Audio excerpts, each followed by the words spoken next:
What's going on, guys? Welcome to the channel. My name is Jeff Bailey, and this is the Great Eastern Cutlery 85 bullet end jack. Mine's obviously used. I've had it for a while. These do also come as a special factory order from NYKCo at Collector Knives. Mine was from the is it on that one now? Last year, 2016, and these are another really cool looking, really desirable knives. You got this big teardrop spear blade, got the easy open notch. There are single and two blade varieties. This one is a two blade variety, but they all feature that sort of swell end, bullet end shape where you're thinner over here, larger over here, and that easy open notch. And that's exactly what it says it is.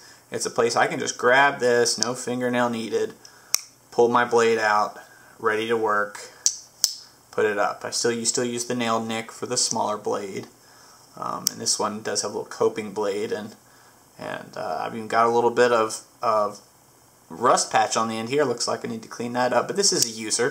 I got this as a user. The canvas is nice. It really wears in and kind of develops a patina of its own.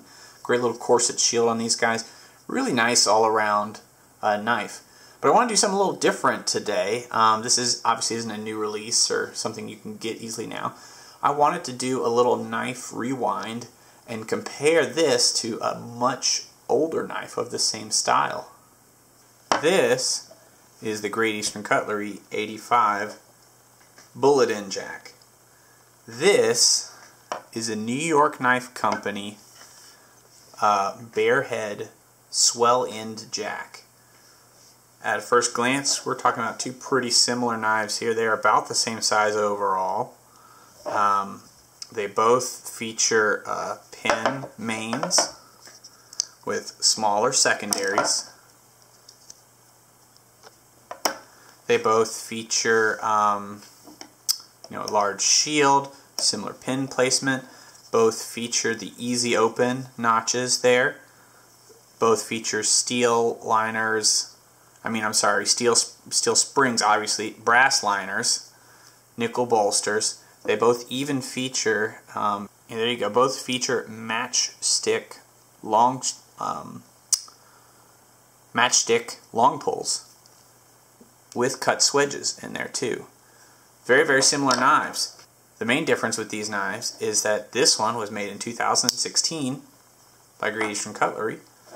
This one was made in, well, I don't know exactly when it was made in, but I know that it was made between 1856 and 1930, or 31, but more likely to be 30. Because that is the date, or the range, that the New York Knife Company in Walden, New York, was founded. I know it's not quite as early. It has to be 1880, actually, through 1930, because this is one of their Hammer brand lines. Now, you guys might have seen Hammer brand on an old pocket knife before that seemed a lot cheaper than this knife.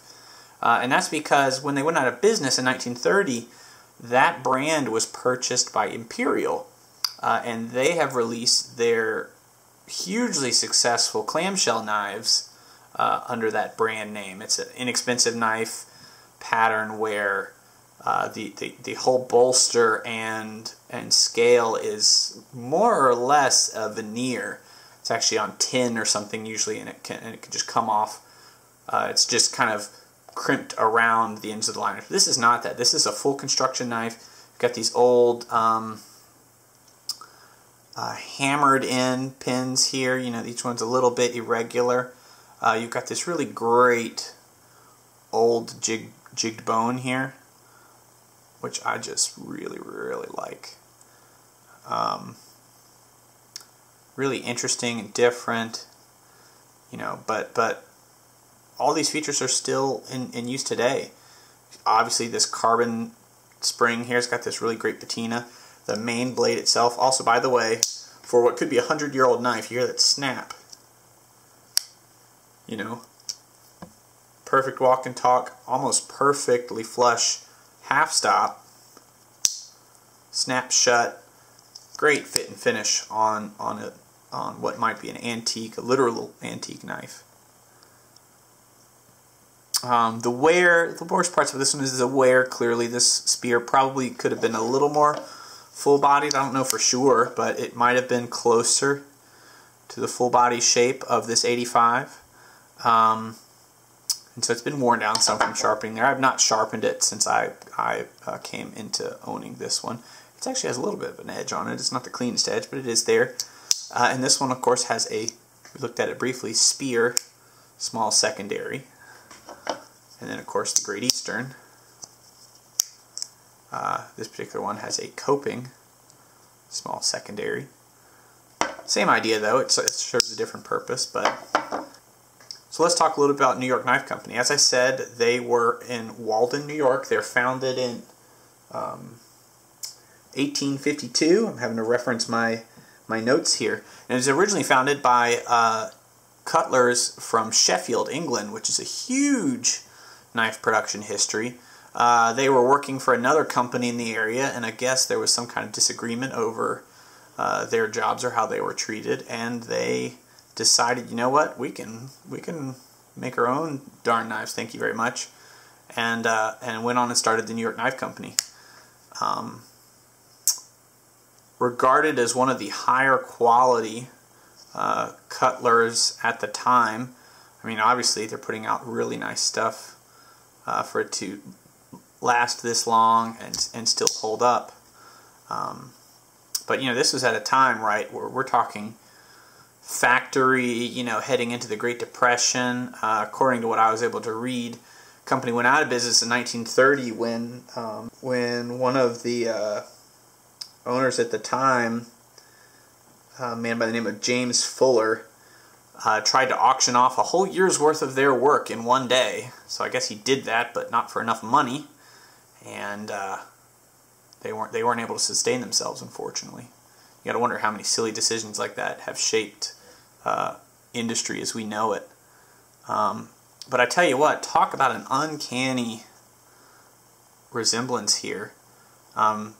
This shape, this sort of pear-shaped swell-end jack, I think is sort of the official historic name. I think these went under the bullet-end jack brand. I guess historically are somewhat of an uncommon pattern. I really like the looks of them. I think they look great.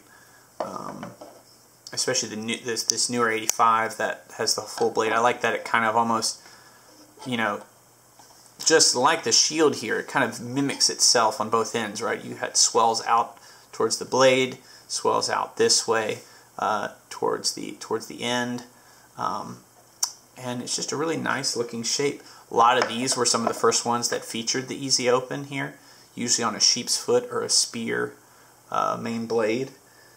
But it's just a great pattern that works really well.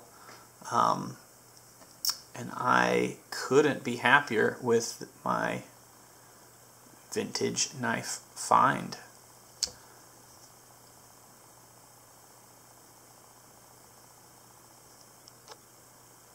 Really just shows its age perfectly.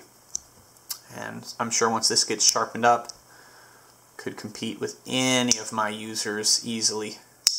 Something to be said about old knives. Some of you guys might watch this and might cringe that I would talk about using some of these. You know, I'm not a hardcore collector.